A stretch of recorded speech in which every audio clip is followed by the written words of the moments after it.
Today on Channel 11, public television for Chicago is made possible in part by a grant from Kraft Incorporated. Chicago's weather forecast, we have a traveler's advisory for Lake County, Indiana, which continues early tonight. The general forecast tonight, very cold under clear skies, snow ending early in Lake County, diminishing winds with a low ranging from 10 to 15 near the lake to 0 to 5 below in far outlying areas. Tomorrow, sunny and cold with a high in the lower 20s. Tomorrow night, fair, not so cold, low in the teens. The outlook for Tuesday is partly sunny and warmer with a high in the lower 30s. Northwesterly winds 15 to 25 miles an hour tonight will diminish and become westerly by morning. This is 11 WTTW Chicago at 8 p.m.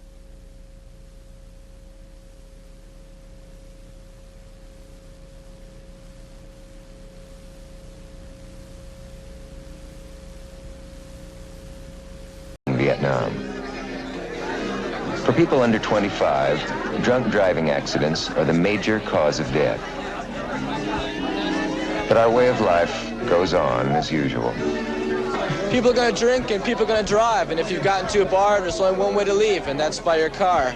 I don't think there's anything that can get done about it. There's no way that you can help it. No. We are a nation that likes to drink. Americans average 2 gallons of liquor and 23 gallons of beer per person every year. That totals over 400 million gallons of liquor and 5 billion gallons of beer. We celebrate, we socialize, we live with alcohol. Cars, too, are part of our life. We have 144 million motor vehicles, almost one for every person over 18. In most of our cities, public transportation doesn't amount to much, so we drive. And on weekend nights, as many as 1 driver in 10 is drunk. American drivers are a high-risk population. More than half of us, 1 out of every 2 people, whether drinking or not, will be involved in an alcohol-related crash once in our life. The odds are against us. What I'm trying to do. Middleman testifies that our client hired these other 2 guys to kill him. To take a closer look at people's attitudes about drinking and driving, the Center for Alcohol Studies at the University of North Carolina hosted a party. Lawyers, researchers, and others involved with the problems of drunk driving were invited. The drinks were on the house, without limit.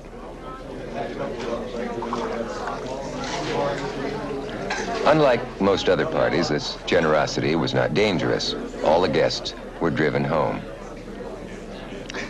Also at the party were 2 breath analyzers, instruments which accurately measure how much alcohol has been absorbed into a drinker's system. So just blow as long and as hard as you can without interruption.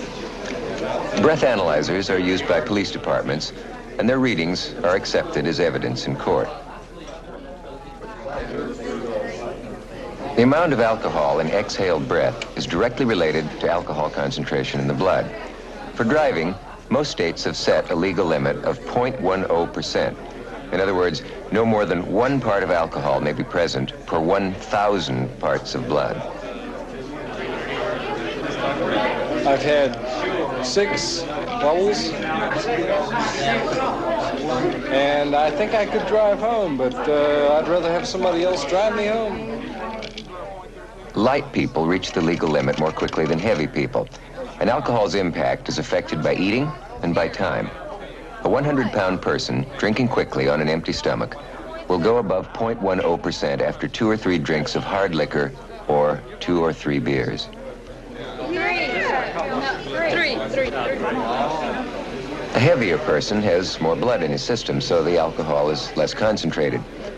For someone weighing 160 pounds, it would take 5 or 6 drinks within an hour to exceed the legal limit. 1 is the... But the legal limit is generous. Even below it, a drinking driver is more likely to violate other driving laws.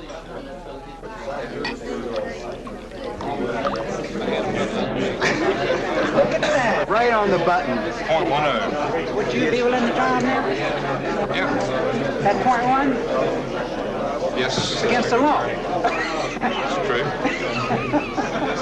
The There appear to be two... Dr. John Ewing, Director of the Center for Alcohol Studies, University of North Carolina Medical School.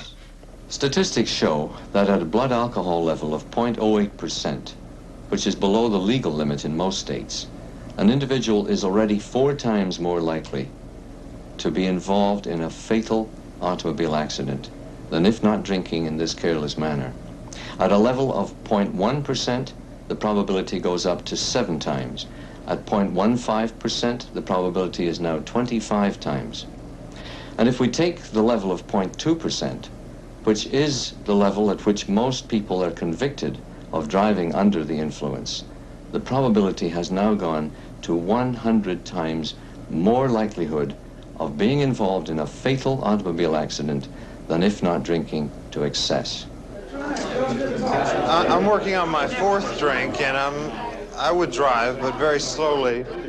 But I'm pretty sure that I wouldn't do as well in a tight situation as I might normally. Alcohol leaves your bloodstream at the rate of 1 drink an hour. There's no way to speed this up.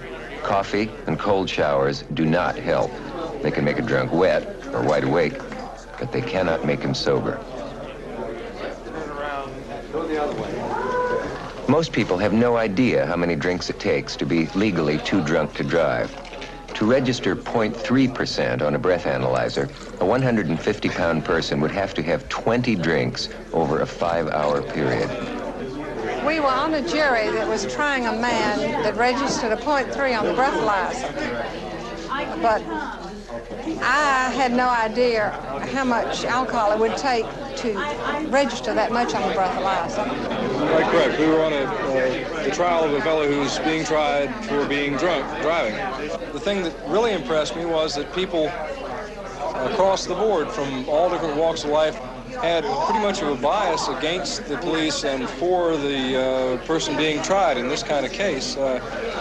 They attempted to give the guy the fairest shake possible, to bend over backwards to let him off, really. In a rural area, hard-working people that generally believe that if a man wants to work Monday through Friday to support his family, then on Saturdays he can go out and get drunk as long as he doesn't injure someone while he's drinking. If he makes it home and he's not involved in a wreck that involves injury to personal property or life, then the most rural people believe that that's his right in life. He can get drunk on a Saturday night. I'm a criminal defense lawyer in Chapel Hill, North Carolina, and based on the assumption that a client would come to see me, I would do everything I could to represent him and to try to create a reasonable doubt as to the legitimacy of the breathalyzer. I would exploit the sources of error in the breathalyzer.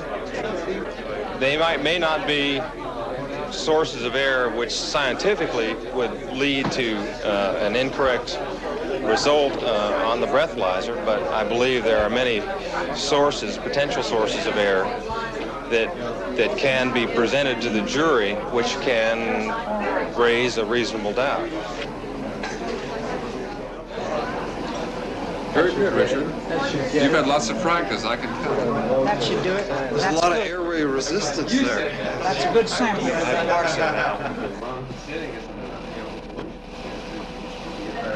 Is that all? 06? If I wouldn't let somebody who was talking like I am drive me.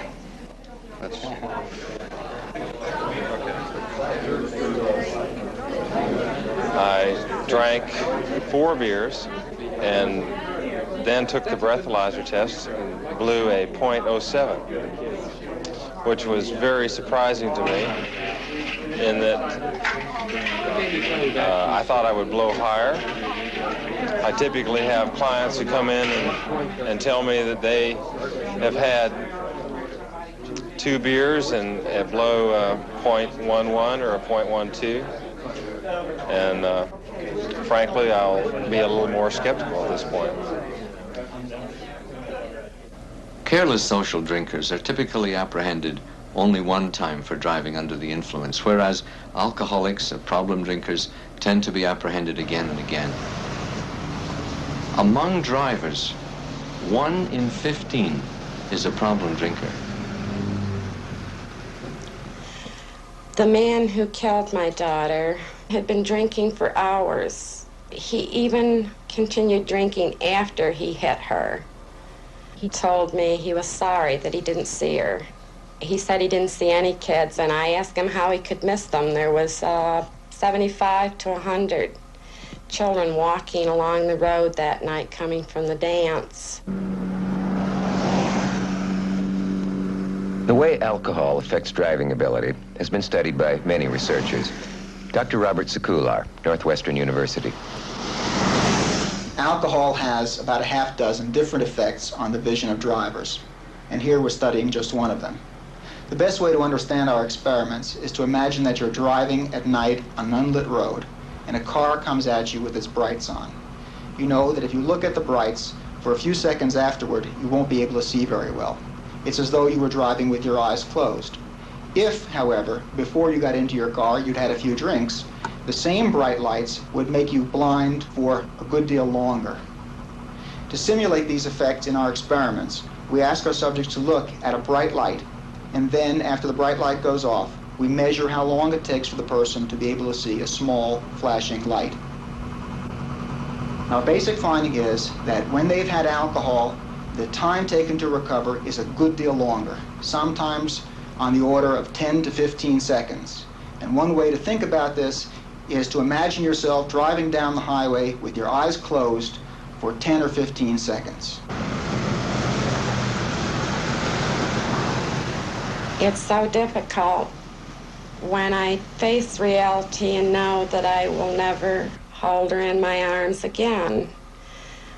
Sometimes I try to say to myself, she's just gone away. It makes it easier for the moment, but you have to face reality, and you can't live in a world trying to convince yourself that someone is going to come back when they aren't. It's about the third place I've been tonight, and I feel okay now. Plan to drink a few more. I'm going to go to a party a little later on. But when it comes to getting behind the wheel of a car, you just have to drive a little slower, take a little more time. You get there okay. You get there okay. Okay. A good driver constantly scans the road ahead for potentially dangerous situations. To study this activity, Dr. Helmut Zwalen of Ohio University uses an odd-looking but sophisticated type of headgear. A television camera records the driver's field of vision. A beam of light, reflected off the driver's eye, produces a white spot marking the exact point where he's looking. Left, right. The entire image is recorded on videotape for later analysis.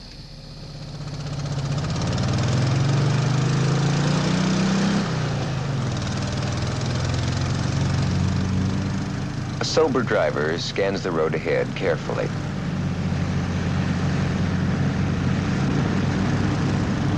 A driver who's been drinking may not scan at all.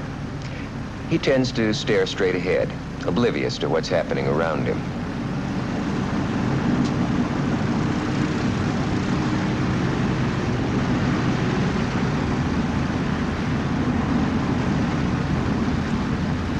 This is my 5th drink tonight, but you know, I drove down here and I have to drive home. I'll probably have 2 or 3 more before I go home.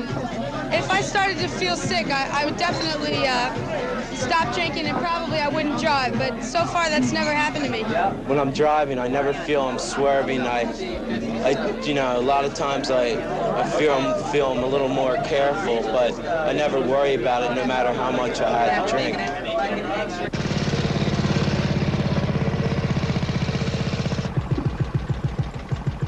A Swedish experiment that tests a driver's reaction to an emergency has been reproduced at a Detroit test track. Great. All set. Okay, let's go. Subjects drive a car at 30 miles per hour down a corridor of pylons. There are openings to the right and to the left, but never to both sides at the same time. When a red light flashes, the driver must brake and decide which way to turn.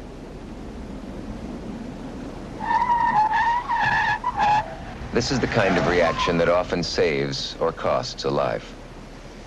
I'd like you to drink this within 15 minutes now. Drivers are given enough whiskey to bring their blood alcohol level to 0.05%. That's the legal limit in Scandinavia, but only half the legal limit here. Okay, let's go.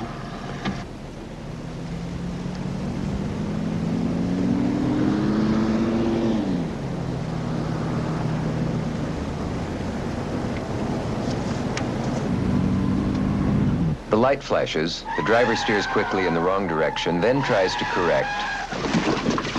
Too late.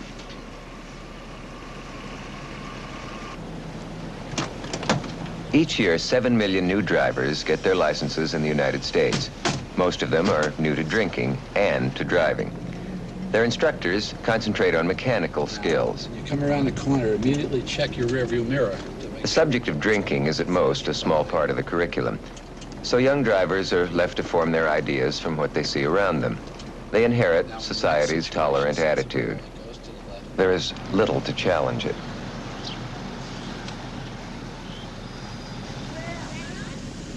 Donald McNamara, professor of criminology at John Jay College in New York City. To deter any kind of criminality, including that of driving while intoxicated, the public must perceive not only that there is a penalty for violating the law, but that there is a reasonably good chance of getting caught, arrested, and charged. In DWI, in the United States at the present time, the public perception is that you can drive while intoxicated with very little chance indeed that you will be arrested, charged, convicted, or punished. The drunk driver that killed my son and my brother and my nephew had a blood level of around 0.19 when he ran into the car and completely demolished it. The witnesses on the scene that were there first say that his only concern was to get the empty beer cans and the cases of beer that he had in the car out. And he didn't seem to be too concerned about any people that were half dead or lay dying on the road. I guess the beer was the only thing he was worried about. My husband felt the best thing for me to do was to keep it off my mind, because there's nothing we could do. There's nothing I could do, there's nothing he could do to help the case along. He just felt it would be easier on us if we let the district attorney take it over and justice somehow be served in the end. The driver was indicted for criminally negligent homicide. The DA was Robert Hurlbut. That kind of a case in general, no matter what the facts of it are, no matter what the evidence is, no matter how skinny or how strong your proof is, creates some general difficulties that you have in getting a jury of 12 people to convict. You are involved, after all, with an accidental set of conduct.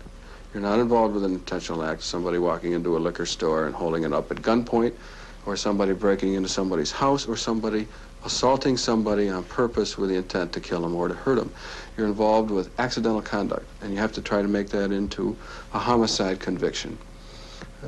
Defense counsel, which I in my legal career spent more time being than being a prosecutor, has a strong argument to the jury that you're being asked to put this man in jail or to convict him of a serious crime, when really, there but for the grace of God could go you. The driver pleaded guilty to the lesser crime of second-degree manslaughter and was sentenced to 1 year in prison by Judge Patrick Sullivan. To give a sentence, the most harsh allowed in the law, in this case it would have been a sentence to a state correctional facility for a maximum of 4 years. This area, that means Attica for 4 years, or a sentence to Attica. Seemed to me I was playing with destroying another life, the possibility of destroying another life. As far as punishment, I think if they would have brought him up to the hospital to see what he did and what our son looked like, I think that would have been enough punishment. If he would have walked in his room and just looked at him. We went down to the scene of the accident. When I got there, there was broken glass, and I started running, looking for my husband and the kids, and there was, I could smell booze all over the place, and a sheriff grabbed me, and next thing I know, they put me in a car and they took me to Fulton Hospital. I came in to the medical center up there, and they told me that my son Michael died 20 minutes earlier of a brain hemorrhage. And then about 20 minutes later, they told me that my husband died on the operating table. They said his heart had stopped.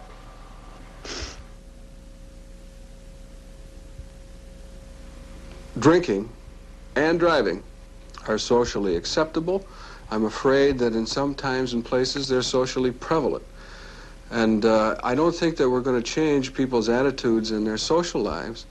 I think that the answer is an ultimate scare, and that ultimate scare has got to be loss of the right to drive. After 3 deaths, we sat in the courtroom and listened to a debate on whether he should get his license and keep his license until his trial comes up. We just wanted to scream. My husband and son were hit and killed instantly by a drunken driver going at least 80 miles an hour. This happened 5 months ago, and this man is still driving. I am deeply outraged that he could still be on the road. Somehow that stays with me. I feel that I'm a citizen, that I have rights, and that they're not being protected. And I consider the roads unsafe for my remaining son, and for my friends, and for myself, and for my community. The man who killed my husband and son had been arrested twice before on drunken driving charges. Is that right? I think that perhaps it's a fault in myself, in my previous thinking about this problem, that this is the case, and it's a fault in our society that this problem is just not important. So that even though I'm sure that the district attorney personally and our local sheriff and police officers are very sorry that this happened, nobody wants a fatality of this kind, and the community is shocked.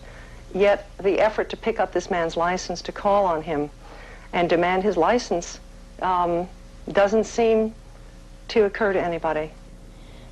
I came home and I told my husband that I don't give a damn whether they give him back his license or not, because my family's dead, and the next time this man kills, it will be theirs.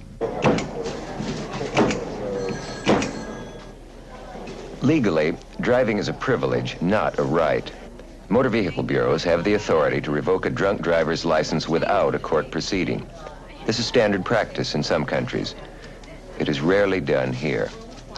Even when licenses are revoked, the problem of enforcement remains. But arresting illegal and drinking drivers is usually a low-priority assignment for our police.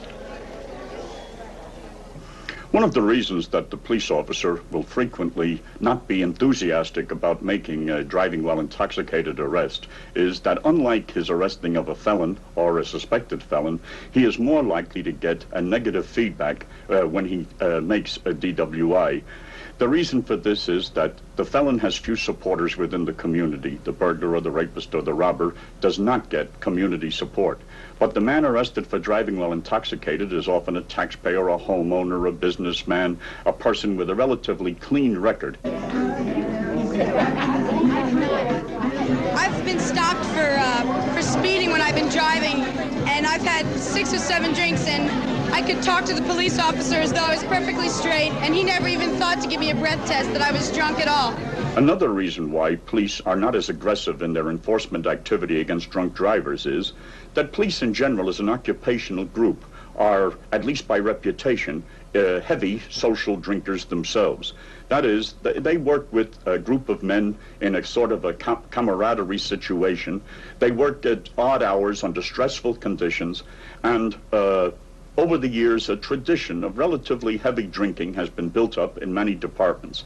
Just as the police officer who gambles is not likely to proceed very enthusiastically against bookmakers and numbers runners, so too the police officer who enjoys his own drink, and sometimes even to excess, is going to feel some sympathy for his fellow citizen who gets caught in a situation of driving while intoxicated.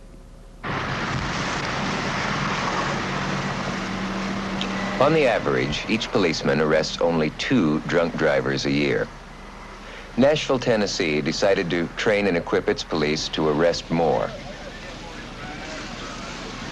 Nashville had to do something. Its drinking-related traffic death rate is among the highest in the country. Judge Stephen North. Nashville's a very spread-out town.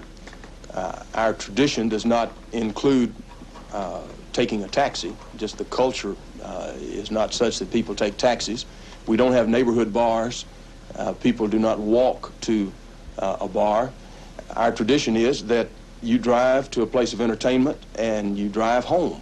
As a result of that, I expect we do have more drunk drivers on the road than other cities of comparable size.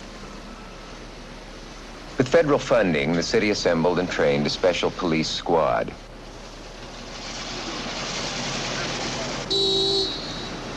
They were supplied with 4 mobile breath alcohol testing vans. Everyone calls them Batmobiles.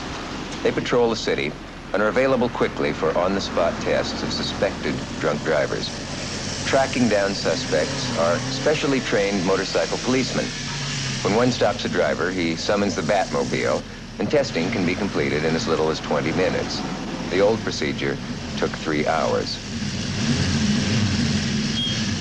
With this efficiency and extra manpower, drunk driving arrests in Nashville have increased 2,000%. Take a drink, take a drink, take a drink on me.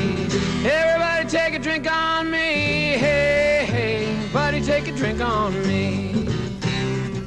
Well, whiskey, Sal, and vodka Sue, strolling down the avenue 2 by 2. Hey, hey, buddy, take a drink on me. Well, whiskey ain't no good for man. The doc said it'll kill me, but he don't say when. Oh, Lord, buddy, take a drink on me. Well, take a drink, take a drink, take a drink on me. Yeah, everybody take a drink on me. Hey, hey, buddy, take a drink on me. Yeah, take a drink, take a drink, take a drink on me. Everybody take a drink on me. Hey, hey, buddy, take a drink on me. When I drink on me, if I got here, Jones. If I got here, Jones, also. Hey, Mr. Dye, what I need for you to do is take a deep breath and blow into that tube long and hard till I tell you to stop. I'll tell you when to stop. Just keep on going. Keep on. Keep on. Keep on. Keep on. Keep on. That's fine. That's good. I'll let you know something in about 2 minutes. 635 to 602. 194, 196, 1095, call 3. What is that? Let me 1093 as it is in Cleveland. 187.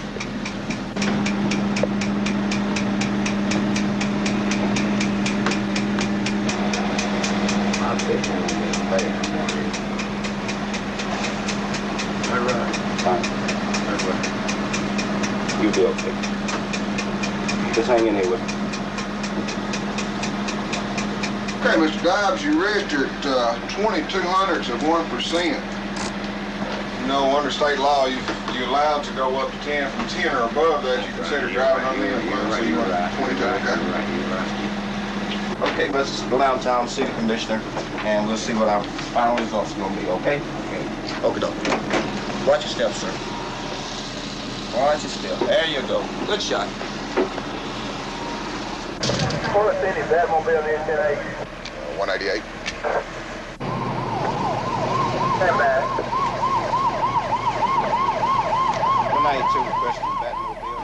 This left now reasonable grounds to believe that you were driving or in physical control of a motor vehicle while under the influence of intoxicant drugs. You are hereby requested to submit to a breath test for intoxication to be given by a qualified technician. After this test is given, you will be fully informed of the result, and you have the right to have a blood test administered to you by any qualified person of your choosing at your own expense. However, if you refuse to submit to this test, this state will suspend your driver's license. Do you understand what I just read to you? If you're under the presumption... Wait a minute, you're talking too fast. Slow down. Okay, all we want to do now is ask you to submit your test, breath test, just to see how much alcohol is in your system. See, as you're over the presumption of what the state law you operate a motor vehicle on street highways and byways on active Davidson County. If you're not, be on your way in a few minutes. All right, sir. What I need you to say is take a deep breath and then blow into that tube long and hard until I tell you to stop. On this road 40, on this 40, 30. That's good. That's fine. Okay, you just have a seat and I'll let you know something in about 2 minutes.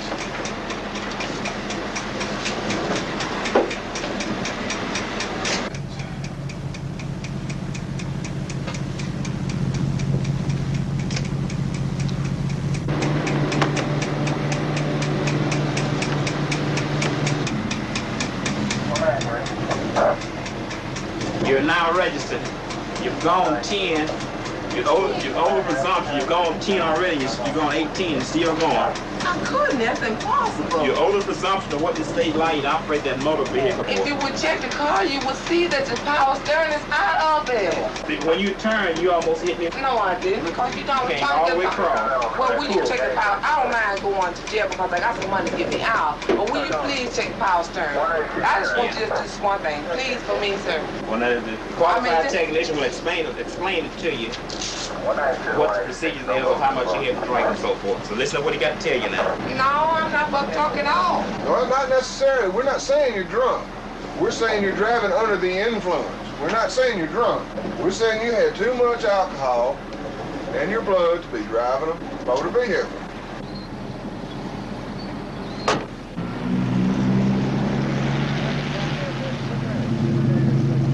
In this court, people who are accused of drunk driving are offered a medical treatment alternative to trial, conviction, and the traditional sanctions of jail. They are screened by people who are professionally trained to determine the extent of their alcohol problem, and also to determine what community facility in Nashville is best suited to treat their particular problem. Average fees for a man like yourself probably are going to run in the neighborhood of $400, $450 for a 9-month program. God almighty, I have to go 9 months. Anyone who has a blood alcohol concentration of 0.10% blood alcohol or greater is considered or presumed to be under the influence. That's enough information to say that everyone is affected. Okay. Then the law further states if you have less than 0.05% blood alcohol. When they caught me, I was out of the bar, and we'd been sitting there drinking some Millers, and then next thing I know, this buddy of mine, he says, let's go out to the car. He said, I got some vodka. We went out there, and he had about a pint of vodka out there, and we sat out there and drank a little over half of that. Went back inside and had a few more beers. I guess we sat in there for 4 or 5 hours talking.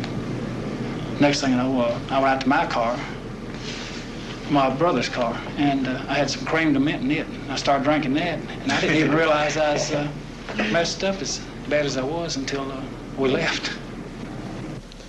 Here in Nashville, we've had a massive infusion of federal money into the enforcement end of the drunk driving problem. The Batmobiles and other things have increased the enforcement from about 500 arrests a year to nearly 10,000 arrests a year. This honorable court is now in session for the purpose for which it was created. God save this court, this state, and the United States. Be seated, please.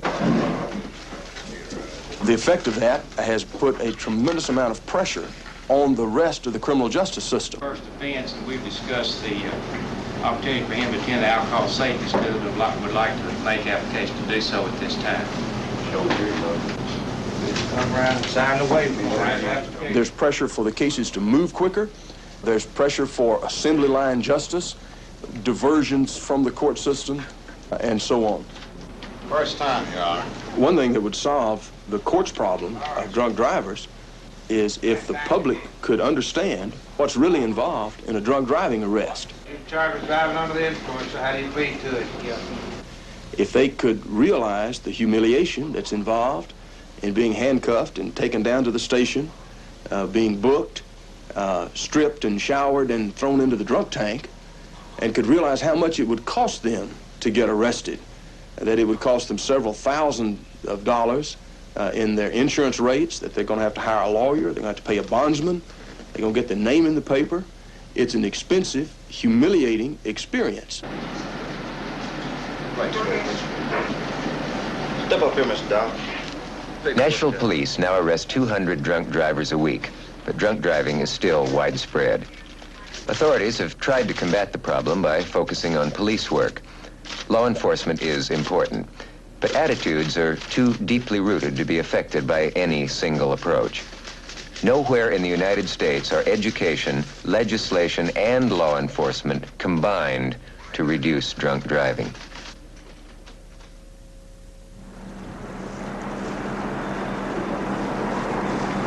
Sweden, like America, has a problem with drunk drivers. Swedes like to drink, and they have almost as many cars per capita as we do. But they consider drunk driving a serious issue, and they have attacked it aggressively in a variety of ways. One of the ways is that their laws are strict. As in other Scandinavian countries, the legal blood alcohol limit for driving is just 0.05%, half the limit in America.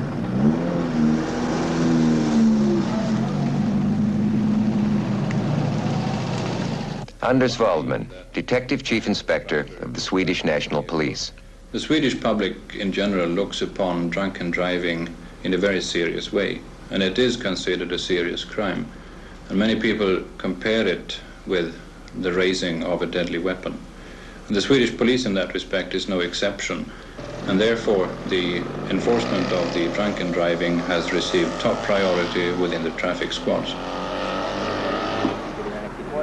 A new law was introduced in Sweden, enabling the police officers to carry out breath tests on drivers stopped at a pre-arranged roadblock.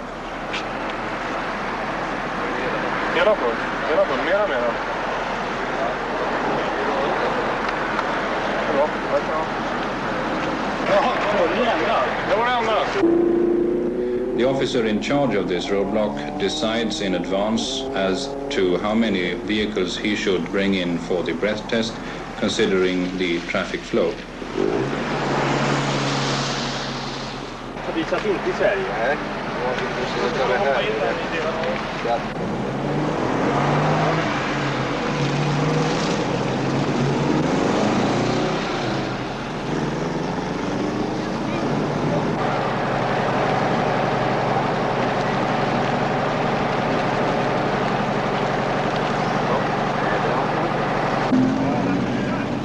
The punishment for drunken driving in Sweden is either a fine or imprisonment.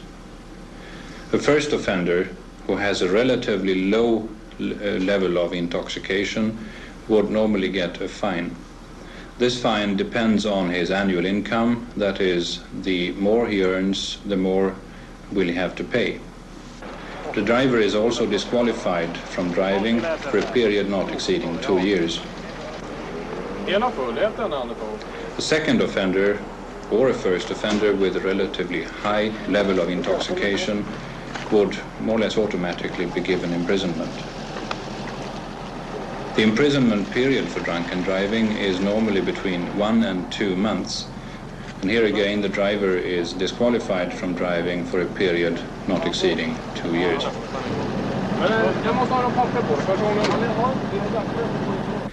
During the past 18 months, when we have been carrying out these random sampling of breath tests, we have experienced that about 2 out of every 1,000 drivers are intoxicated above the very low limit that we have.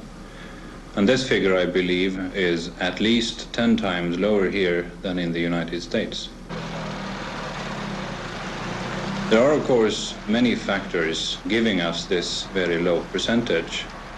We have had a very strict law for about 50 years now.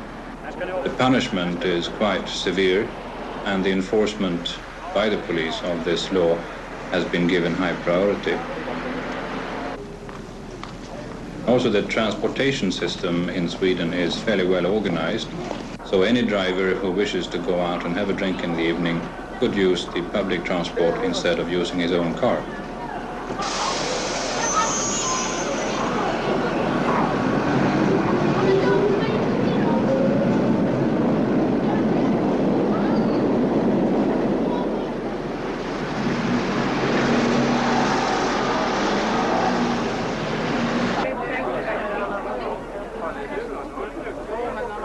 Drinks are about twice as expensive in Sweden as they are here, but the Swedes still drink a lot. Some problem drinkers still drink and drive, but most Swedes do not. The percentage of traffic deaths linked to alcohol in Sweden is half that of the United States.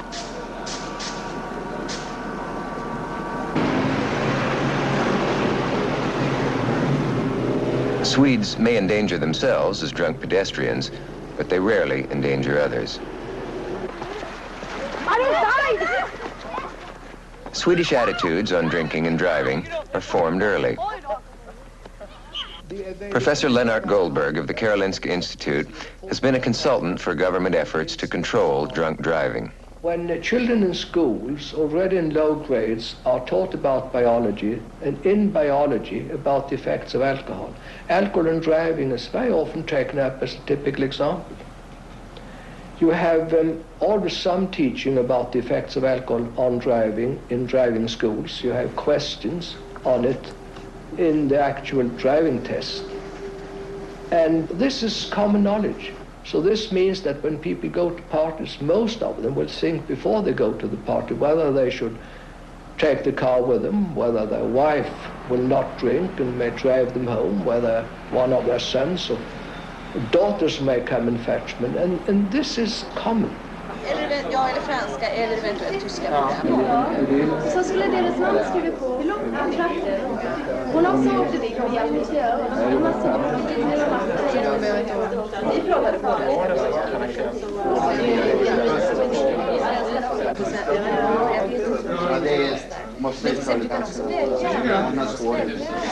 When you give a party like this, you're not at all responsible for how much the guests are drinking, because that's up to them. But of course you don't push drinks on them, and if they say no, you don't at all try to make them drink more. You really respect the fact that they don't want to drink more. But it's interesting in the beginning of a party, especially when couples come, because you realize very soon who's going to drive home. Wives look at their husbands and their husbands look at their wives, and check that the person who's supposed to drive doesn't drink too much. Well, when we go to a party and there's liquor served, there are two cases. Either we can have talked about this before the party and decided who is to drive home. If that's the case, then there's no problem. But if it's the case that we haven't talked about who is going to drive home, or we've talked about it but not decided who's going to drive home, possibly there could be a difference of opinion. Well, tonight I think it's very clear that I'm to drive home. What do you mean? I don't understand. Because I've had less to drink.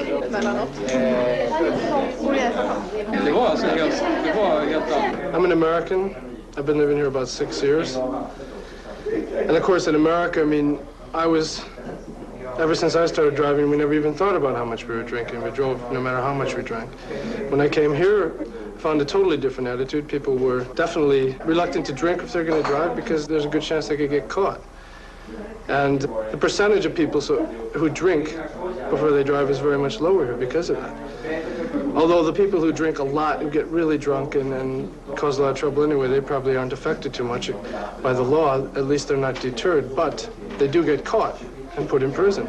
At least it keeps them off the road. They get their license revoked.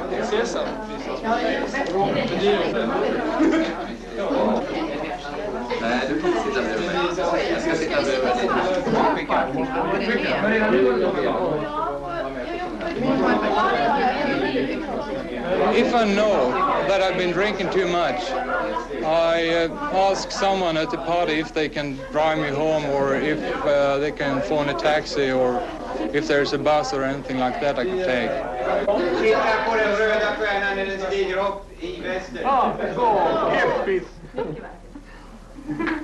Ja, det är väl diskutabelt, men... Vad tycker du om det? I just got my driver's license last year, but way before I got my driver's license, I was very much aware of the laws, because every time you go to a party, every time you drink, people talk about, you know, can I drive now? Did I drink too much? Skål!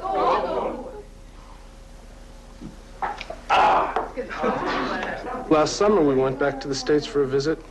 We went to a wedding where of course you drink a lot, and all the other guests have maybe 4 or 5 drinks, and they don't think anything of going out and driving back to their homes or whatever. But of course I thought, you know, if I was in Sweden, I wouldn't dare drive now. So it makes you more conscious of the fact that you're not completely under control. But I don't think that's enough. I think the law has to be there so that you're actually afraid to go out because you might get caught. Not every aspect of the Swedish program can be exported. Random breath testing would be legally challenged here. But education, better enforcement, and swiftly revoking drunk drivers' licenses, and planning ahead to get home safely from parties and bars, can be put into practice anywhere. The ultimate task is to change people's attitudes and behavior. Swedish society reinforces one view on drinking and driving. Ours reinforces another. As a hostess of a party, I feel badly when I see my friends leave, but at the same time, there's nothing I can do. I'm not going to ask them to stay, and I'm not going to run the party all night. They're going to have to leave, and they're going to have to deal with drinking and driving at the same time. It's so tough, you know, when you've been out at a party or something, you had a lot to drink, and you really don't want to submit your car and give away your reputation by handing over your keys to somebody else, letting them drive you home. You know, it's kind of degrading. When you're loaded, you never really want to do it. After we had a few beers and stuff, we just kept hitting our cars into each other. We didn't. Hey, they got good bumpers though. The bumpers are excellent on those cars. A few weeks after my husband and son were killed on the road by a drunken driver, a group of my friends and neighbors here got together to talk about the problem of drunken driving. They decided to form a citizen action group called Park It. And so, as a result of the deaths of 2 people, a community group was founded in Ithaca, New York. And there are a couple of their members who are willing to meet with us and who would like to... Starting with 20 members, Park It set out to attack drunk driving where it matters most to them, in their own hometown. One of their first projects was to sort through county arrest records and court dockets. They found that of all the people arrested for drunk driving in the previous year, half had been allowed to plead guilty to a lesser charge. In one court, only 7% of accused drunk drivers were convicted. Are we trying to embarrass the justice of the peace, or is this what we're trying to do? We're not trying to embarrass anybody. We're just trying to find out what...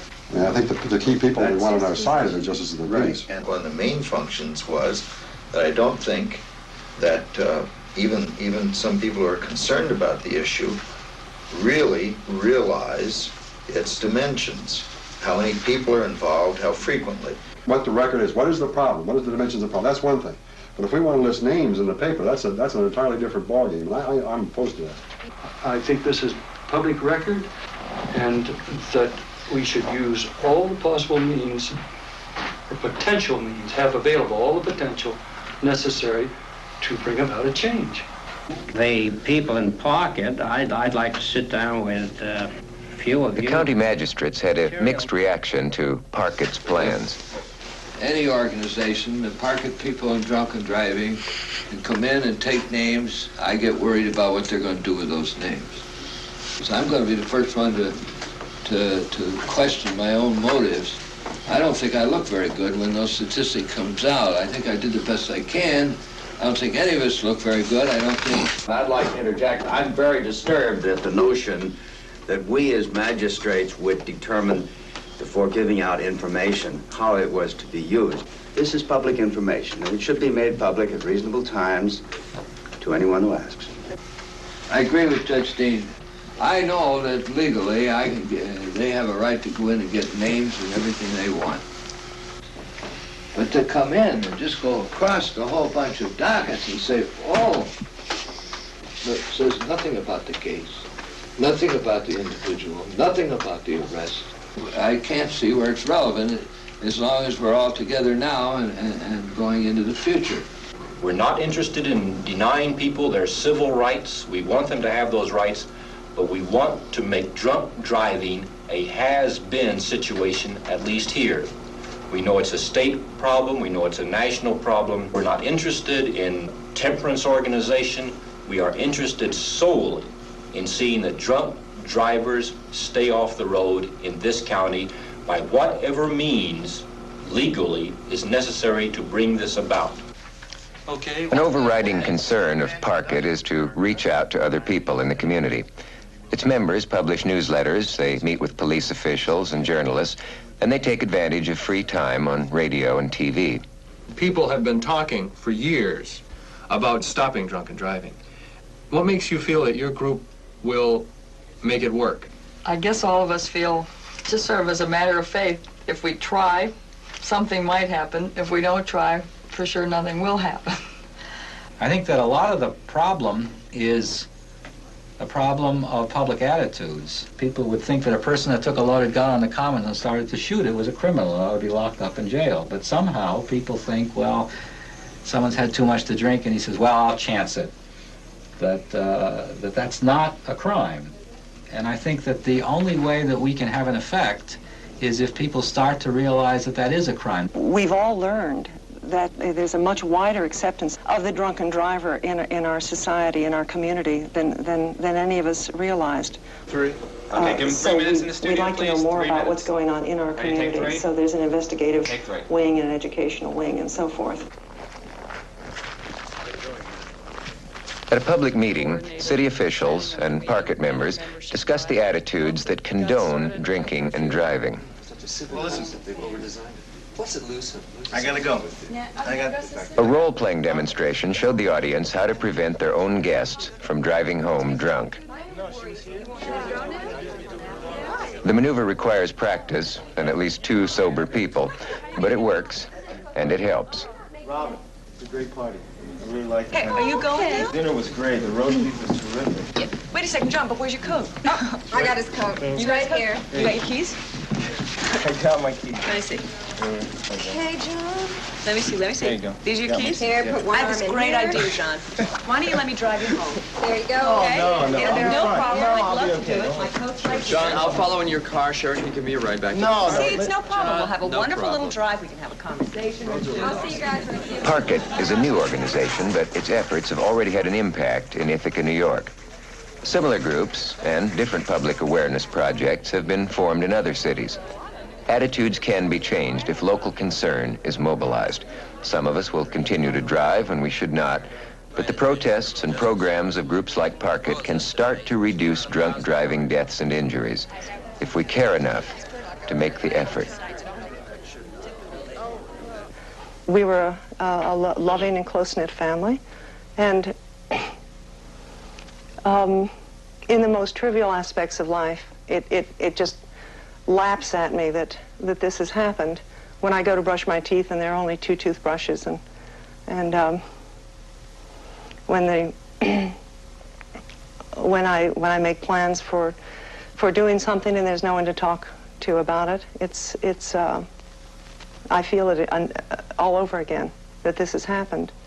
Sometimes it hits me almost like ice cold water. The feeling that she is gone. Just a short time ago, I woke up in the middle of the night and I sat right up in bed and I said, oh my God, she's gone, she's dead. It really happened. This isn't a dream, it isn't a nightmare, it's happened. I think something that everyone always says to themselves, they never think about, is they see an accident like this or They figure this can never happen to me, whether you be out in a car driving around drunk, or you're the victim that ends up getting killed or badly injured. You always figure this can never happen to me, but I can sit here and say that it does, and it can happen to anyone. Just lucky I haven't been caught. I'm sure I'll keep doing it until I get stopped sometime.